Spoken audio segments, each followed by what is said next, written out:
Hi guys! Second day ng natin. Jogging, walking. Pero pagdating doon, puro kain naman, charot. So, for today's videos guys, hintay natin si Bakeka.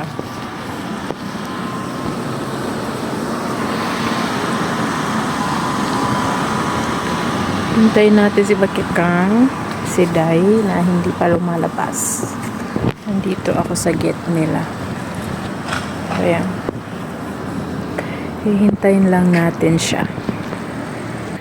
Pupunta pala kami doon sa tabing dagat para na rin mag walking tapos nandoon yung mga friendship nagkayayaan na naman kumain sa labas kuno.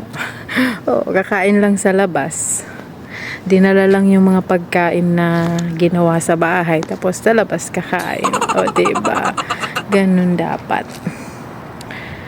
Kaya hintayin natin si Dai. Nagme-makeup pa siguro. After 1 year guys, nandito na kami. Ayan ang mga friendship. Ayan. Napicturan ko yan doon sa Ganda na sasakyan ba? Ayan o. Ayan. Ayan o. Magpapar. Pwede mo siya. Mayaman yun. Masarap yung sardines. Bakit hindi mo sinabi para naitago mo yung sayo? Hindi ayoko. Dito lang yan. May manok yan. Sabaw na manok.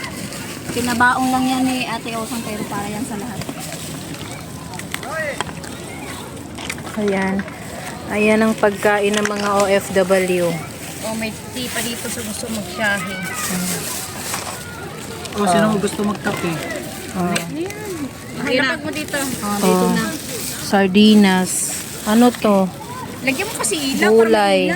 May kapsalma din pala. Magdala nga ako. Sabi niya ay, magdala. Oo. Mas maganda yan kaysa magkulang. Mas maganda yung sobra.